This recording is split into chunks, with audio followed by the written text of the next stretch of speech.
Assalamualaikum warahmatullahi wabarakatuh. Kami dari kelompok 12 akan mempresentasikan mengenai standar pengelolaan nasional pendidikan.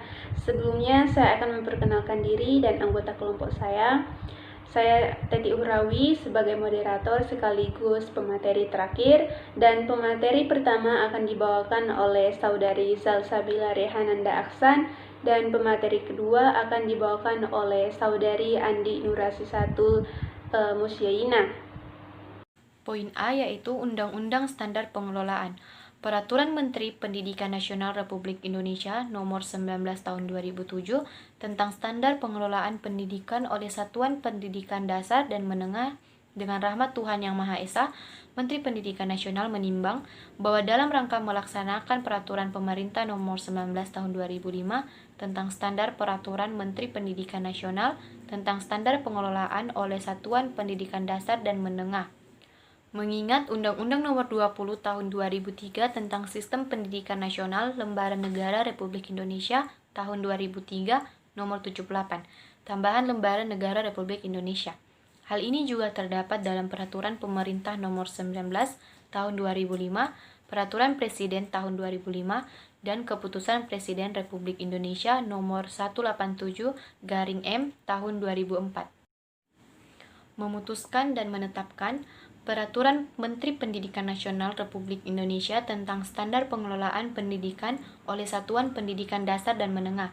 Pasal 1 Ayat 1, setiap satuan pendidikan wajib memenuhi standar pengelolaan pendidikan yang berlaku secara nasional. Ayat 2, standar pengelolaan pendidikan sebagaimana dimaksud pada ayat 1 tercantum dalam lampiran peraturan menteri ini. Poin B, pengertian standar pengelolaan. Standar pengelolaan adalah standar nasional pendidikan yang berkaitan dengan perencanaan, pelaksanaan, dan pengawasan kegiatan pendidikan pada tingkat satuan pendidikan, kabupaten kota, provinsi, atau nasional, agar tercapai efisiensi dan efektivitas penyelenggaraan pendidikan. Pengelolaan pendidikan adalah komponen integral dan tidak dapat dipisahkan dari proses pendidikan secara keseluruhan. Poin C, konsep standar pengelolaan pendidikan. Standar pengelolaan terdiri dari 3 bagian, yakni standar pengelolaan oleh satuan pendidikan, pemerintah daerah, dan pendidikan. A. Standar pengelolaan pendidikan oleh satuan pendidikan menurut Pasal 49. Pengelolaan satuan pendidikan pada jenjang pendidikan dasar dan menengah menerapkan manajemen berbasis sekolah, sedangkan pada jenjang pendidikan tinggi menetapkan otonomi perguruan tinggi.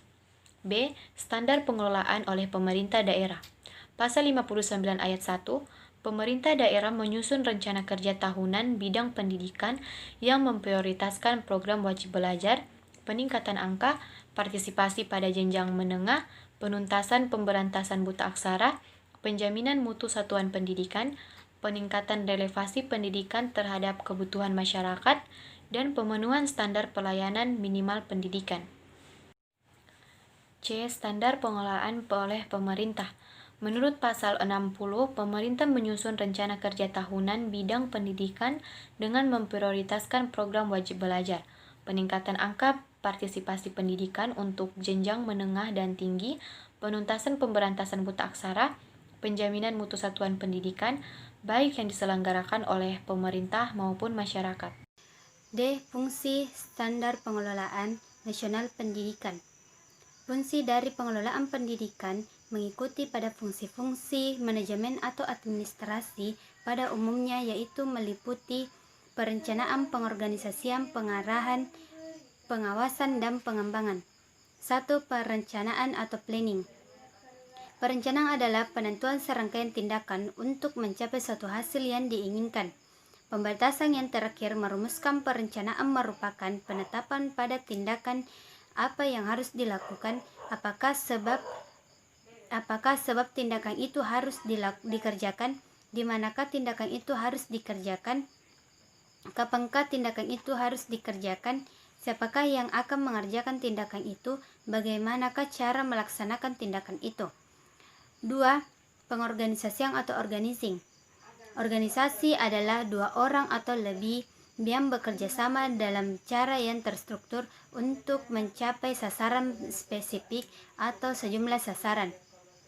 Dalam sebuah organisasi membutuhkan seorang pemimpin.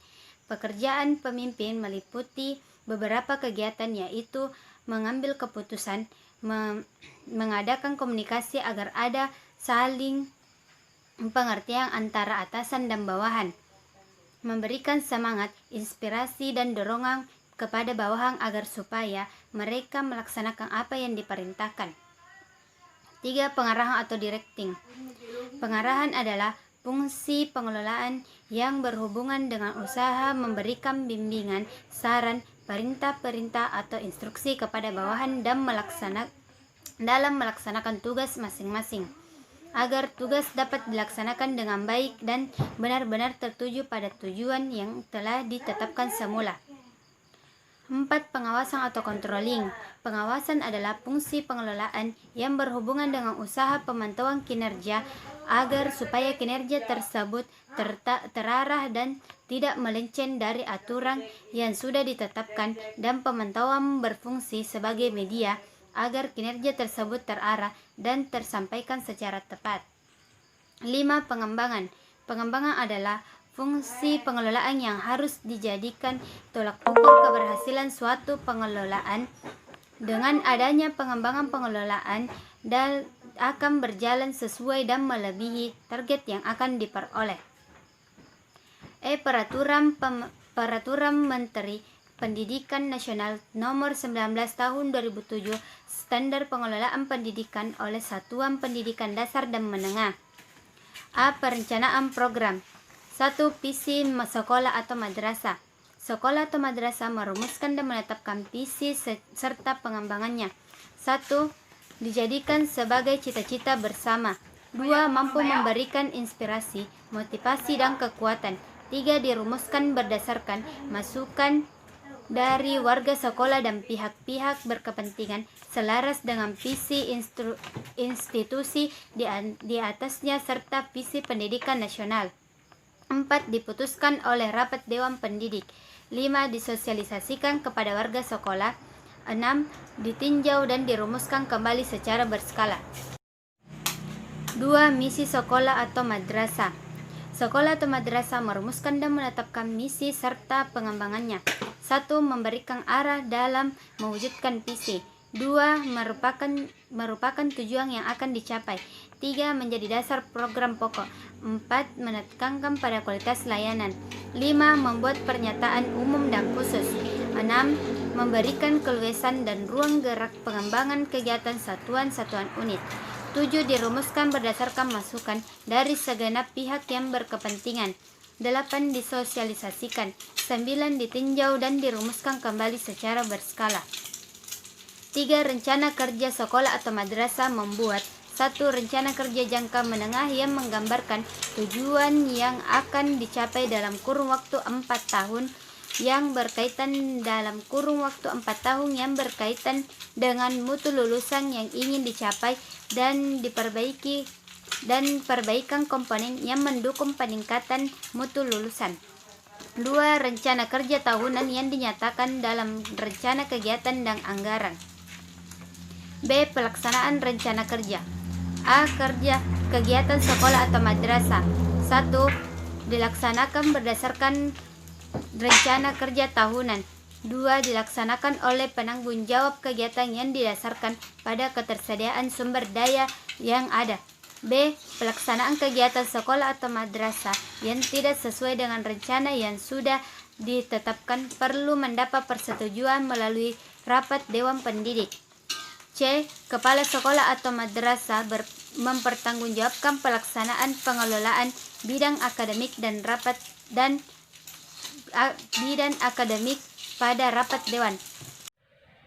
Oke, poin selanjutnya yaitu poin C mengenai pengawasan dan evaluasi.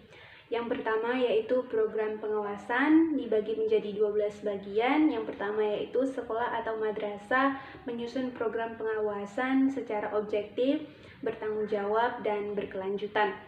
Yang kedua yaitu penyusunan program pengawasan di sekolah atau madrasah didasarkan pada Standar Nasional Pendidikan. Yang ketiga yaitu program pengawasan disosialisasikan ke seluruh pendidik dan tenaga kependidikan. Yang keempat yaitu pengawasan pengelolaan sekolah atau madrasah, meliputi pemantauan, supervisi, evaluasi, pelaporan, dan tindak lanjut hasil pengawasan. Nah, yang kelima yaitu pemantauan pengelolaan dilakukan oleh komite atau pihak atau bentuk lembaga perwakilan pihak-pihak yang berkepentingan secara teratur dan berkelanjutan untuk menilai efisiensi, efektivitas, dan akuntabilitas pengelolaan. Yang keenam yaitu supervisi pengelolaan akademik dilakukan secara teratur dan berkelanjutan. Poin ketujuh yaitu guru melaporkan hasil penilaian sekurang-kurangnya setiap akhir semester kepada kepala sekolah dan orang tua peserta didik. Yang kedelapan yaitu tenaga kependidikan melaporkan pelaksanaan teknis dari tugas masing-masing. Yang kesembilan, kepala sekolah atau madrasah melaporkan hasil evaluasi kepada komite dan pihak-pihak berkepentingan. Yang ke-10 yaitu pengawas sekolah melaporkan hasil pengawasan di sekolah kepada bupati atau wali kota. Yang ke-11, setiap pihak yang menerima laporan hasil pengawasan menindaklanjuti laporan hasil pengawasan tersebut. Yang ke-12, sekolah atau madrasah mendokumentasikan dan menggunakan hasil pemantauan, supervisi, evaluasi, dan pelaporan serta catatan. Yang kedua yaitu evaluasi diri. Evaluasi diri terbagi menjadi 4 poin. Yang pertama yaitu sekolah atau madrasah melaksanakan evaluasi diri terhadap kinerja. Nah, poin yang kedua yaitu sekolah atau madrasah menetapkan prioritas indikator. Poin yang ketiga, sekolah atau madrasah melaksanakan 2 bagian penting, yaitu yang pertama evaluasi proses pembelajaran, yang kedua evaluasi program kerja tahunan. Poin yang keempat yaitu evaluasi diri sekolah atau madrasah dilakukan secara periodik berdasar pada data dan informasi yang sahih. Yang ketiga yaitu evaluasi dan pengembangan KTSP. Evaluasi dan pengembangan KTSP dibagi menjadi 4 poin. Yang pertama yaitu komprehensif dan fleksibel. Yang kedua yaitu secara berkala. Yang ketiga integratif dan monolitik. Yang keempat yaitu secara menyeluruh dengan melibatkan berbagai pihak. Dan yang keempat, evaluasi pendayagunaan pendidik dan tenaga kependidikan. Yang pertama, direncanakan secara komprehensif pada setiap akhir semester dengan mengacu pada standar pendidik dan tenaga kependidikan. Yang kedua, meliputi kesesuaian penugasan dengan keahlian, keseimbangan beban kerja, dan kinerja pendidik dan tenaga kependidikan dalam pelaksanaan tugas. Nah, yang ketiga, evaluasi kinerja pendidik harus memperhatikan pencapaian prestasi dan perubahan-perubahan peserta didik. Poin selanjutnya yaitu bagian D, kepemimpinan sekolah atau madrasah yang dibagi menjadi 6 bagian. Yang pertama, setiap sekolah atau madrasah dipimpin oleh seorang kepala sekolah.